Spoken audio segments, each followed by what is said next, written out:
The night of the 18th of March, 1942, brought a cold wind across the English countryside that carried with it the drone of Lancaster bombers preparing for another mission over occupied Europe. Wing Commander Donald Bennett stood on the tarmac at RAF Whiten, watching his crews board their aircraft with annoying frustration that had been building for months. The Royal Air Force had been bombing Germany for nearly 3 years, yet reconnaissance photographs revealed a devastating truth. Most bombs were falling miles away from their intended targets, scattered across empty fields and innocent villages, rather than the industrial heart of the Nazi war machine. Bennett knew something had to change. The son of a Queensland cattle station manager, he had joined the Royal Australian Air Force before transferring to the RAF, earning a reputation as one of Britain's finest navigators and pilots. His analytical mind had been studying the fundamental problem plaguing Bomber Command. In the darkness and chaos of night raids, crews simply could not find their targets. Cloud cover obscured landmarks, German flak forced bombers to fly evasive patterns, and the blackout below made cities invisible from 20,000 feet. The result was what Air Chief Marshal Arthur Harris privately called agricultural bombing. Explosives wasted on German farmland while factories continued producing tanks and aircraft. According to military historians at the Imperial War Museum, the catalyst for change came after the disappointing results of the Butt Report in August 1941, which analyzed bombing photographs and concluded that only 1 in 3 aircraft claiming to have bombed the target had actually gotten within 5 miles of it. This shocking revelation forced Bomber Command to confront an uncomfortable reality. Courage and determination were not enough to win the air war. Precision required innovation. Bennett's proposal was radical yet elegant. He envisioned an elite force of the most experienced navigators and pilots who would fly ahead of the main bomber stream, locate the target with exacting precision, and mark it with pyrotechnics so brilliant they could be seen through clouds and smoke. These Pathfinders would illuminate the target like a beacon, guiding the following waves of bombers to concentrate their loads on the exact aiming point. The concept borrowed from the German Luftwaffe, which had used fire-raising techniques during the Blitz on British cities, but Bennett intended to refine it into a science. The Air Ministry initially resisted the idea. Group commanders argued that creating an elite unit would strip their squadrons of their best crews, damaging morale across Bomber Command. They believed every squadron should develop its own pathfinding capability rather than centralizing expertise. But Harris, who had assumed command of Bomber Command in February 1942, saw the strategic necessity. Britain needed to demonstrate that it could strike back effectively against Germany, and precision bombing would multiply the impact of every sortie while potentially reducing civilian casualties. On the 15th of August 1942, Bomber Command officially established the Pathfinder Force as an independent unit, with Bennett promoted to group captain and given command. His headquarters at Whiten in Huntingdonshire became the center of what would evolve into one of the most specialized and dangerous roles in the entire air war. The crew selected for the Pathfinder Force represented the cream of Bomber Command, and they knew it. Flight Lieutenant James Marks, a navigator from Sheffield who had survived 23 operations over Germany, arrived at Whiten in late August 1942 with a mixture of pride and apprehension. He had volunteered for the Pathfinders despite warnings from his squadron mates that the casualty rate would be astronomical. The reasoning was simple. Pathfinder crews would always be first over the target, facing the freshest and most alert German defenses, and they would need to fly straight and level during marking runs, while flak batteries zeroed in on their position. Bennett demanded perfection from his crews. Navigation training intensified, with exercises requiring accuracy to within seconds and hundreds of yards rather than minutes and miles. Pilots practiced flying at exact altitudes and speeds while navigators mastered the new electronic aids being introduced. A radio navigation system that triangulated position using ground stations in England. An oboe, a precision blind bombing system that would guide aircraft along an arc to the target. These technological advances, combined with human expertise, would transform the Pathfinders into surgical instruments of destruction. The marking system itself evolved through trial and error. Initially, Pathfinders dropped incendiary bombs to start fires that would guide the main force. But German fire brigades proved remarkably efficient at extinguishing these markers, and thick smoke from the first bombs often obscured the aiming point for later waves. Bennett needed something that would burn brightly above the smoke, something unmistakable and concentrated. The solution came in the form of target indicators, pyrotechnic flares that burned with intense colored light. According to documents preserved at the RAF Museum in Hendon, the first target indicators were developed in late 1942 and early 1943, using a candle composition that burned red, green, or yellow at temperatures exceeding 2,000 degrees. These flares were suspended beneath parachutes that slowed their descent, allowing them to burn for approximately 3 minutes while drifting only slightly in the wind. Unlike incendiaries that burned on the ground, target indicators hung in the air like colored stars, visible from 50 miles away. The colors served specific tactical purposes. Red markers typically indicated the main aiming point, the exact center where the heaviest bombs should fall. Green flares might mark the upwind edge of the target, accounting for bomb drift. Yellow indicated alternative aiming points or marked specific industrial complexes within a larger city. The system allowed for complex marking patterns that could direct different bomber waves to different sectors of a target, maximizing destruction while minimizing wasted ordnance. But the most spectacular innovation was the chandelier flare. Nicknamed the Christmas tree by crews who first witnessed its cascading brilliance. These flares deployed as clusters bursting open at altitude to release dozens of individual lights that hung beneath parachutes in a descending cascade. The effect resembled a decorated Christmas tree suspended in the night sky, creating a marker so distinctive and beautiful that it became legendary among bomber crews. The Christmas trees served as initial markers, dropped by the earliest Pathfinders to indicate the general target area before more precise target indicators refined the aiming point. Flight Sergeant Peter Walsh, a bomb aimer from Cardiff, described his first sight of the Christmas trees in a letter home that somehow survived the censor's pen. He wrote that watching them deploy was like seeing fireworks at a peacetime celebration, except these fireworks preceded unimaginable destruction rather than joy. The night of the 16th of November, 1943, saw the Pathfinder force put its marking system to the ultimate test over Berlin. Squadron leader Robert Palmer, piloting Lancaster ND 447 with number 83 Squadron, led a formation of Pathfinders through a gauntlet of searchlights and flak that turned the sky into a lattice of death. Berlin was the most heavily defended target in Europe, ringed by hundreds of anti-aircraft batteries and protected by swarms of night fighters. Yet the strategic importance of striking the German capital made it an essential target, and Harris had committed Bomber Command to a sustained campaign of devastation. Palmer's navigator, Flying Officer Michael Rawlings, hunched over his instruments as the Lancaster climbed through 20,000 feet. The G-set provided their position relative to the English coast, but over Germany its signals were jammed by enemy transmitters. They navigated now by dead reckoning, calculating their position based on airspeed, heading, and elapsed time while compensating for wind drift. It was navigation as much art as science, requiring absolute concentration while the aircraft bucked and weaved through exploding flak shells. The Pathfinder technique for Berlin involved multiple waves of illumination. The first aircraft, known as illuminators, dropped parachute flares that bathed the city in harsh white light, turning night into artificial day. These photoflash bombs burned at 100 million candle power, bright enough to take photographs from 5 miles above. The illuminators circled the target area, maintaining constant illumination while visual markers identified specific landmarks using the light.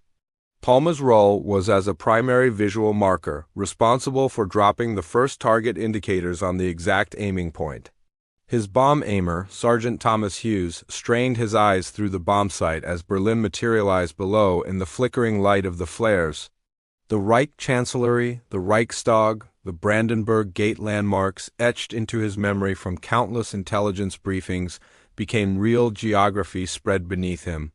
But tonight's target was not the government quarter, but the industrial suburbs, the factories producing electrical equipment and machine tools that fed Germany's war economy. The bomber histories compiled by the RAF Historical Branch detail how the Pathfinder system functioned as an intricate dance choreographed by radio instructions and precise timing. The master bomber, orbiting over the target in a fast Mosquito aircraft, controlled the entire raid by radio telephone, issuing corrections and instructions to the main force. If the markers drifted off target or if German decoy fires confused the picture, the master bomber would order new markers or redirect bombers to specific colored indicators. Hughes pressed his thumb on the release button. The Lancaster lurched upward as 4 red target indicators fell away, tumbling through the freezing air before their parachutes deployed. Palma maintained straight and level flight for the cameras, photographing the fall of the markers while flak burst around them with shocking violence. A shell exploded just off the port wing, shredding metal and filling the fuselage with the acrid smell of cordite. But the markers were away, hanging in the sky above Berlin's industrial heart like malevolent red suns. More Pathfinders followed, adding green and yellow markers that created a complex pattern visible across the city. Then came the Christmas trees, deployed by the supporters who backed up the primary markers. The cascading flares turned the night into a surreal celebration of destruction, their colored lights reflecting off the clouds and creating an eerie glow that transformed Berlin into a stage set for apocalypse. Behind the Pathfinders came the main force, 600 Lancaster and Halifax bombers carrying thousands of tons of high explosives and incendiaries. Pilot Officer William Reed pressed his oxygen mask tighter against his face as his Lancaster limped toward home on the morning of the 4th of November, 1943. His aircraft, Letter Love from No. 61 Squadron, barely resembled the machine that had left Syerston 7 hours earlier. The Prospect's nose was shattered, the windscreen cracked into a spider's web of fractured glass, and hydraulic fluid mixed with blood on the cockpit floor. Reed himself had been wounded twice during the raid on Düsseldorf, first by shrapnel that tore through his shoulder when a night fighter attacked, then by fragments from a flak shell that peppered his face and arms as they made their marking run. Yet he had completed the mission. Despite his wounds, despite his navigator being killed by the same night fighter attack, despite losing contact with the main bomber stream, Reed had found Düsseldorf through dead reckoning and determination. His bomb aimer dropped their target indicators within 300 yards of the aiming point, and the resulting raid destroyed 17 factories and killed hundreds of German civilians. For this achievement, Reed would receive the Victoria Cross, Britain's highest award for valor, becoming one of only 19 Bomber Command personnel so honored during the entire war. The Pathfinders paid an extraordinary price for their precision. Statistics maintained by the Commonwealth War Graves Commission reveal the brutal mathematics of their sacrifice. The overall casualty rate for Bomber Command stood at 44%. Nearly half of all aircrew were killed, wounded, or captured during their tours. But for Pathfinder squadrons, the rate climbed above 55%. These men volunteered for extra danger, accepting that their role as target markers made them priority targets for German defenses. Flight Lieutenant David Shannon, an Australian serving with No. 83 Squadron, survived his Pathfinder tour and reflected years later on the psychological toll of marking targets. He understood that his actions dropping those brilliant colored flares with such precision enabled the destruction of entire city blocks. The target indicators he released with professional pride guided bombs that killed women and children huddled in cellars, incinerated families in their beds, and left survivors to wander through smoking ruins searching for loved ones buried beneath rubble. According to interviews preserved by the Imperial War Museum, Shannon struggled with the moral weight of strategic bombing but found solace in the belief that only by destroying Germany's capacity to wage war could the Nazi regime be defeated. The German perspective revealed a different dimension of the Pathfinder story. Luftwaffe night fighter pilot Major Heinz Wolfgang Schnaufer, credited with 121 night victories, specifically hunted Pathfinder aircraft. He recognized that shooting down a single Pathfinder before it marked the target could save an entire neighborhood from destruction. German intelligence quickly learned to identify Pathfinder squadrons by their squadron codes and aircraft markings, and night fighters prowled the bomber stream searching for these high-value targets. Schnauffer described the Christmas trees as simultaneously beautiful and horrifying. They made finding the bomber stream effortless. He simply flew toward the cascading lights and began his attacks. On the night of the 21st of January, 1944, he shot down 9 British bombers during a single raid on Magdeburg, several of them Pathfinders whose destruction left the main force marking blind, scattering their bombs across the countryside. The crews dropping the colored flares rarely saw the results of their work firsthand. They marked the target and fled, racing for home while the main force prosecuted the attack. But occasionally circumstances forced them to witness the consequences. Squadron leader Leonard Cheshire, one of the most decorated Pathfinder commanders, adopted a controversial technique of marking from low altitude in a fast Mosquito bomber. This required flying at 500 feet over the target, releasing markers with pinpoint accuracy, then climbing away through the resulting firestorm.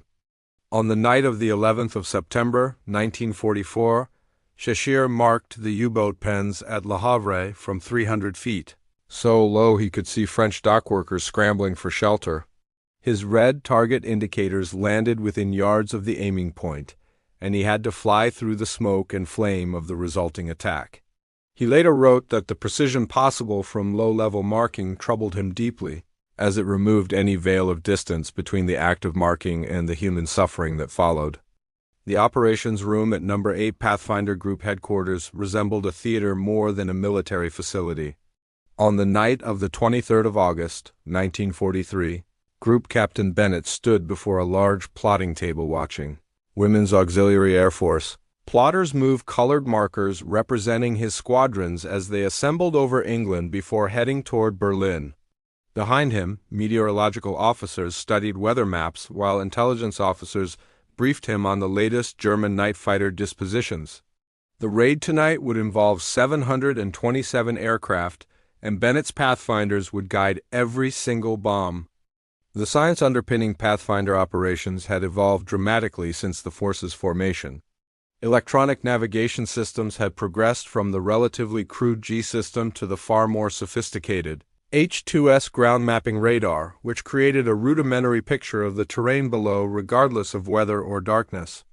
The H-2S display showed coastlines, rivers, and cities as bright returns on a cathode ray tube, allowing navigators to fix their position with unprecedented accuracy. According to technical reports preserved at the National Archives in Kew, the H-2S system transmitted pulses of centimeter wavelength radio energy earthward and measured the returning echoes. Built-up urban areas reflected strongly, appearing bright on the circular scope, while water absorbed the signal and appeared dark. An experienced operator could identify specific cities by their distinctive shapes: Hamburg's position on the Elbe, Cologne's location at the Rhine's bend, Berlin's sprawling mass with the distinctive S-shaped curve of the Spree River. But technology alone could not guarantee success. The Germans developed sophisticated countermeasures designed to confuse and deceive Pathfinder markers.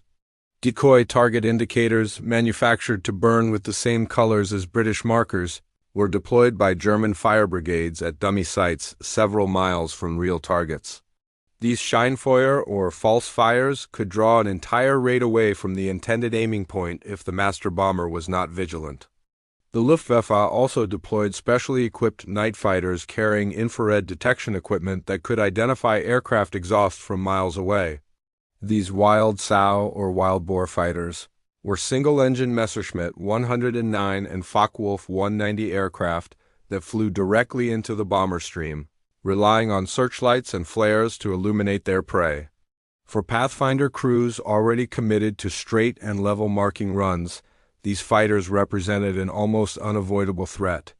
Flight Lieutenant John Serby, serving as master bomber for the raid on Peenemünde on the night of the 17th of August, 1943, experienced firsthand the complexity of controlling a major raid. Peenemünde was the German rocket research facility where the V-2 ballistic missile was being developed, and British intelligence deemed its destruction essential to preventing rocket attacks on London. The raid required extreme precision. The 3 main target areas were separated by only hundreds of yards, and missing them meant hitting the slave labor camp housing thousands of prisoners. Serbi orbited over Peenemünde for 42 minutes, exposed to flak and fighters, issuing a continuous stream of instructions to the bomber force. He ordered shifts from red to green markers as the attack progressed through the 3 target zones, corrected for marker drift caused by wind, and dealt with decoy fires the Germans lit 3 miles north of the actual target. His voice, recorded on German listening stations, remained calm and precise even as night fighters tore through the bomber stream, shooting down 40 aircraft in the target area alone. The raid succeeded in setting the V-2 program back by months, demonstrating the devastating potential of precisely marked attacks. The Pathfinder squadrons developed an institutional culture distinct from the rest of Bomber Command. They wore special badges, a gilt eagle for officers, a white eagle for enlisted men that marked them as elite within an already elite force. Competition between squadrons was fierce, with crews vying for the honor of being selected as primary markers for important raids. Leave was restricted, training constant, and the expectation of professionalism absolute. The night of the 13th of February 1945 remains the most controversial in Pathfinder Force history. Wing Commander Maurice Smith led a formation of Lancaster markers toward Dresden, a Saxon city on the Elbe River that had suffered relatively little bombing despite 4 years of war. Intelligence briefings described Dresden as a major transportation hub, funneling German reinforcements toward the Eastern Front where Soviet forces were advancing through Poland. What the briefings did not emphasize was Dresden's status as a cultural treasure, its Baroque architecture and art collections making it the Florence of Germany. Smith's Pathfinders marked Dresden with textbook precision. The first target indicators fell at 22 hours and 13 minutes, red stars that hung above the city center and the railway marshalling yards. The Christmas trees followed, their cascading lights creating a pattern so clear that crews reported seeing the markers from 70 miles away. 244 Lancaster bombers dropped their loads in 30 minutes, creating fires that overwhelmed Dresden's civil defense services. 3 hours later, a second wave of 529 bombers struck the same aiming points. By then, Dresden was burning intensely, and the Pathfinder markers were almost superfluous. The firestorm itself served as a beacon visible across Saxony. The combination of high explosives and incendiaries created a meteorological phenomenon in which the extreme heat generated its own weather system, with winds exceeding hurricane force sucking oxygen from shelters and asphyxiating thousands. The American 8th Air Force followed with daylight raids on the 14th and 15th, completing the destruction of Dresden's historic core. The death toll remains disputed. German propaganda claimed 200,000 dead, a figure modern historians consider wildly inflated. Careful analysis by the Dresden Historians Commission, published in 2010, estimates approximately 25,000 fatalities. But the ethical questions raised by Dresden transcended body counts. Was the destruction of a city filled with refugees fleeing the Soviet advance justified by its role as a transportation center? Did the Pathfinders, by marking Dresden with such precision, enable a war crime or prosecute a legitimate military operation? Squadron leader Charles Owen, who marked Dresden that night as a primary visual marker with number 97 the squadron, spent decades defending the raid. In interviews preserved by the RAF Museum, he emphasized that Dresden's railways were functioning up to the moment of attack, that factories within the city were producing military equipment, and that targeting decisions were made by political and military leadership, not by crews who simply executed orders. The Pathfinders marked what they were told to mark with the precision their training demanded. Yet private doubts surfaced in letters and diaries. Flight Lieutenant Harry Irons, a navigator with No. 35 Squadron, wrote to his wife after Dresden that he wondered whether the colored flares that had once seemed merely tools of precision had become instruments of indiscriminate destruction. The system designed to minimize wasted bombs and reduce civilian casualties by concentrating attacks on military targets had become, by 1945, a mechanism for obliterating entire cities in single nights. The German perspective on Dresden revealed genuine trauma. Anita Kurz, a teenage girl who survived the raid in a cellar beneath a hospital, recalled decades later the terror of watching the Christmas trees descend through her cellar window beautiful, dreamlike, utterly malevolent. She knew what the colored lights meant. Death was coming with geometric precision, guided by those hanging stars to her exact neighborhood. When she emerged 2 days later, her entire street had vanished, replaced by smoking rubble and the smell of burned flesh. Historical perspective on the Dresden raid shifted dramatically in the decades following the war. Immediately after Germany's surrender, it was celebrated as a demonstration of Allied air power and a contribution to the Soviet advance. By the 1960s, it had become shorthand for the moral ambiguity of strategic bombing. By the 21st century, it represented for many the crossing of an ethical line, though historians continue to debate whether Dresden was fundamentally different from Hamburg, Cologne, or the hundreds of other German cities bombed by the Pathfinder-guided main force. What cannot be disputed is the technical effectiveness of the Pathfinder system at Dresden. The markers fell within 100 yards of the assigned aiming point. The bomber concentration achieved was among the highest of the war. The destruction wrought was comprehensive and efficient. By April 1945, the war in Europe was collapsing into its final chaotic weeks. The Pathfinder squadrons found themselves marking targets of decreasing strategic significance as Germany's industrial capacity crumbled and its cities lay in ruins. Squadron leader Robert Palmer, who had survived 3 years of pathfinding operations, led his crew on a daylight raid against Cologne on the 23rd of December, 1944. His Lancaster was hit by flak immediately after releasing markers, and Palmer ordered his crew to bail out while he struggled to maintain control. He held the aircraft steady until his crew escaped, then went down with the bomber when it exploded.